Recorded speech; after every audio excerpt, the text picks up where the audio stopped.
Writing a book provides great credibility. Thom Singer, a public speaker and EmCee, has written 13 books, but left his writing career for being a podcast host. Why? Let's find out.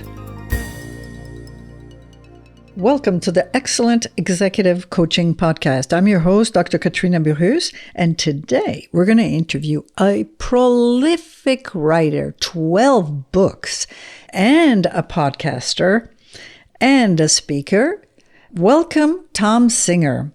Hi, Katrina. Thanks for having me. Okay, so tell us what motivated you to write 12 books on different subjects. So I got into the speaking business sort of part-time about 15 years ago, and then went full-time 12 years ago as a professional speaker. And before I got into the business, everybody said, if you want to be a speaker, you have to write a book. And what I learned was there were two types of speakers. There were authors who spoke, and there were speakers who wrote.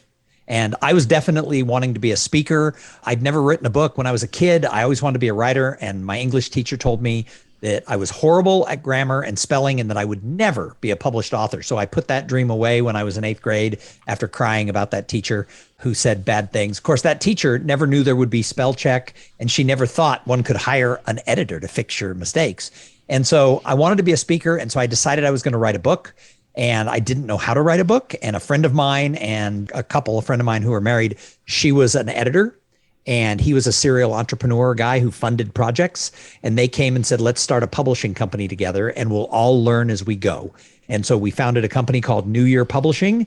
And it took about a year. And I wrote my first book called Some Assembly Required: How to Make, Grow, and Keep Your Business Relationships. And it was essentially a self-published book because we created the publishing company. Leslie edited the book. Dave ran the business. And then I went out to speak, and we ended up over the course of the next few years selling over 25,000 copies of that book, which by publishing standards, if we knew we could have sold that, a traditional publisher would have given me a contract.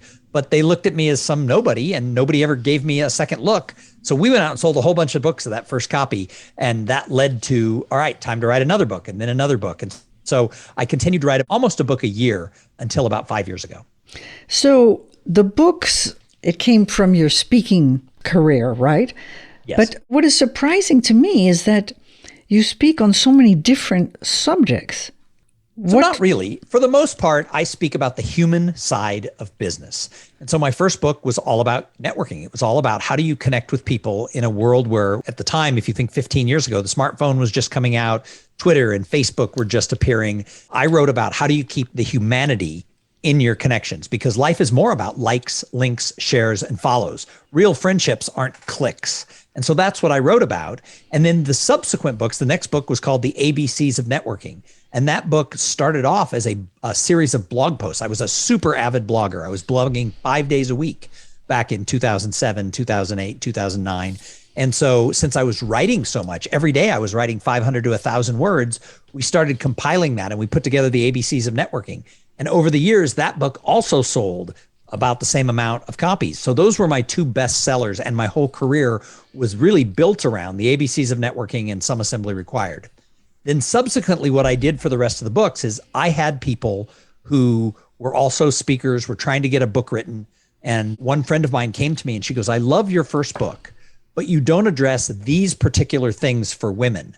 So I gave her the manuscript in its raw form, a Word document, and I said, rewrite the book. And then I helped edit it and I helped rewrite it a little bit. And we created Some Assembly Required, a networking guide for women. So it was really the first book with all new stories. So it was totally geared through what her name is Marnie Lifshin, what she decided were important things networking for women. So we created that second book out of the first book. I did the same thing with a person who was an expert in college students transitioning to work. So we created Some Assembly Required, a networking guide for graduates. Then I did it with a realtor and we created Some Assembly Required, a networking guide for realtors. And then with the ABCs thing, I just started writing more series of blog posts. A is for attitude, B is for whatever, in different areas. Legal marketing, which that was my background before I was a speaker. I was a marketing person for law firms and banks, consulting firms. I wrote one with an entrepreneur, and we did the ABCs of entrepreneurship.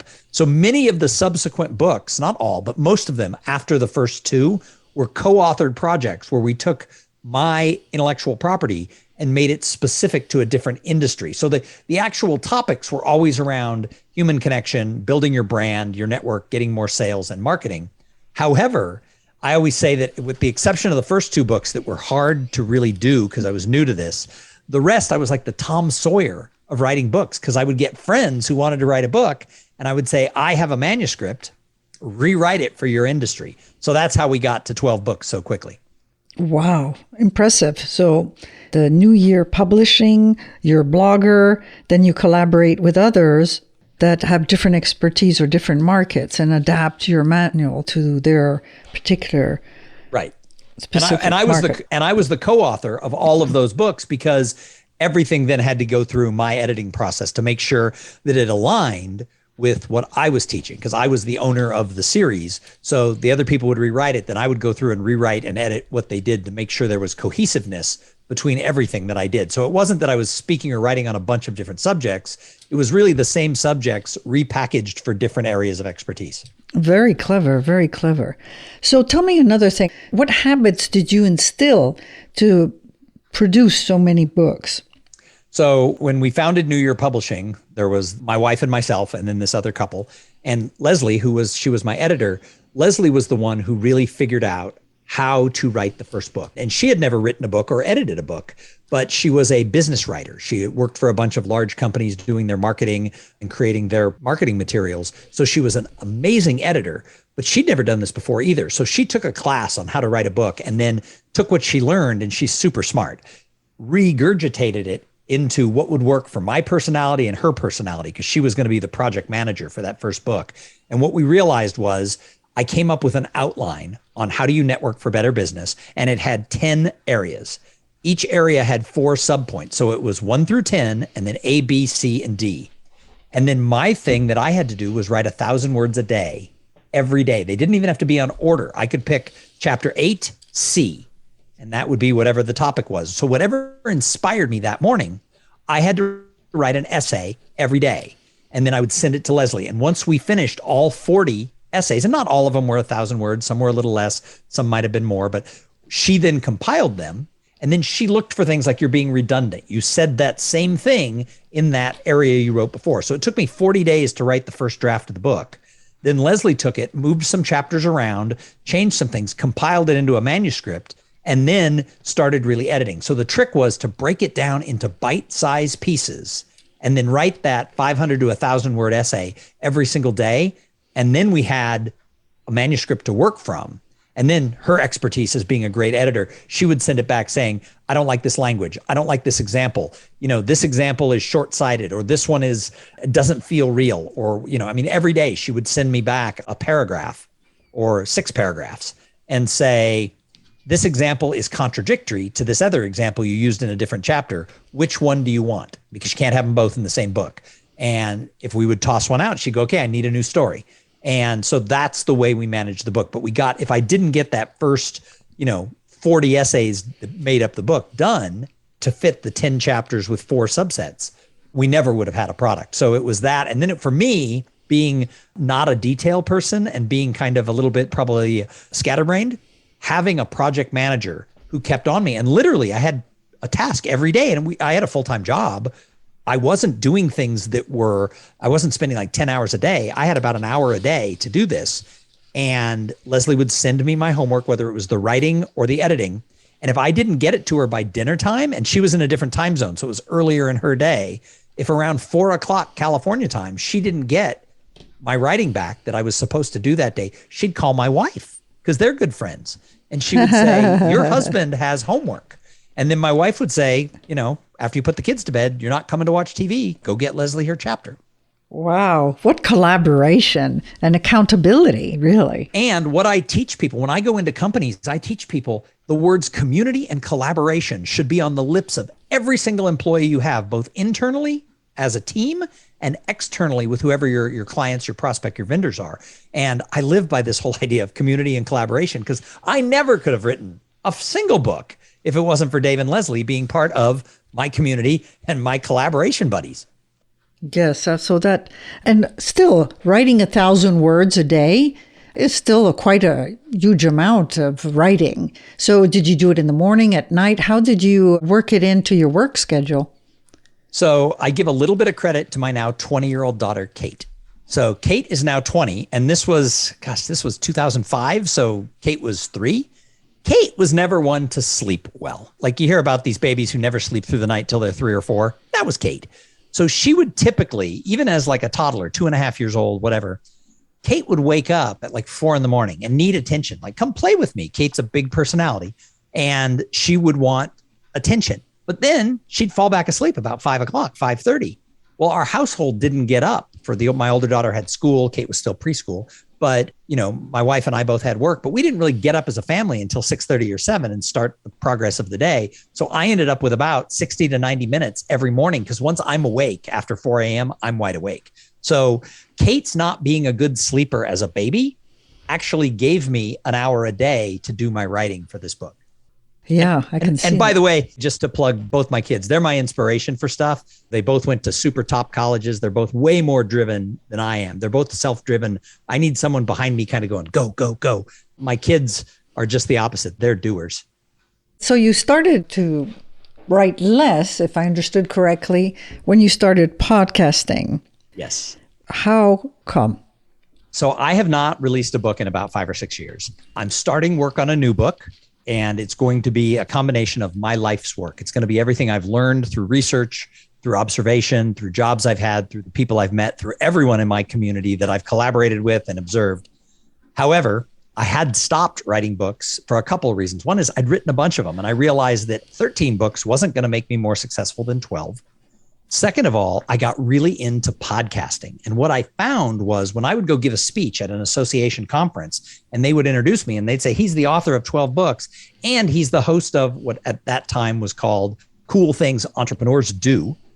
My website or my podcast is now called Making Waves at the C-Level, like CEO, CFO. I love that name.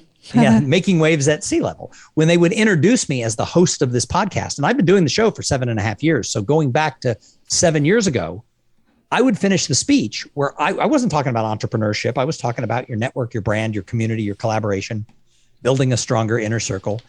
People would come up to me with their cell phones in their hand going, tell me about your podcast again.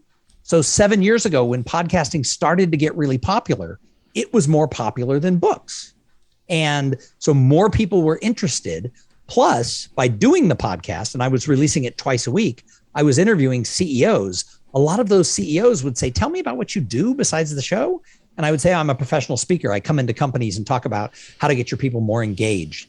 And they're like, well, I need my people to be more engaged. And I would pick up business from guests, whereas I wasn't getting as much business from people who randomly found the book, but I was getting business from people I interviewed or people who randomly found it to listen.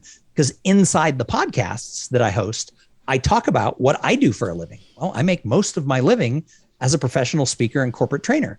And so when someone would say something, I would give an example about, well, when I was in Dell Computer doing this class, or when I was at the Association for Truck Stop Operators doing this thing, and I would tell a story. And then people listening would be like, well, we're having a conference. Let's check and see if he's a good fit. So my podcast became the biggest conduit for business 8 years ago. So that's why my attention to writing went down, and I kind of stopped blogging and stopped writing books because the podcast became such an integral part of my business. Fascinating. Is it still the case today? Because it's less new. More people are podcasters. Well, everybody's a podcaster. In fact, during the pandemic, everyone who breathed air started a podcast. So yeah, I mean, at the time there were, 100,000 podcasts out there, maybe 200,000 when I started mine. Now there's about 2.5 million that have been started. Not all of them are still active. So I can't say that I get as much referrals from my show. However, having done a show for now over 700 episodes over 7.5 years, I now am the hired host for other people's podcasts. So 2 associations in one company have brought me in to be, as their host of their shows. So that, because my show was successful and I learned how to be a good host and I'm a good communicator because that's what I do for a living, people hire me now to host their shows. And during the pandemic, I got paid to host webinars and do interviews because the CEO didn't have the personality to run an interview with his staff for an hour. But I had the ability to ask him a lot of questions because I'd done over 1,000 interviews between all the shows I do. And so now the podcast has become part of my income stream. Very interesting. And also you generate revenue by being a host on other associations' podcasts, huh?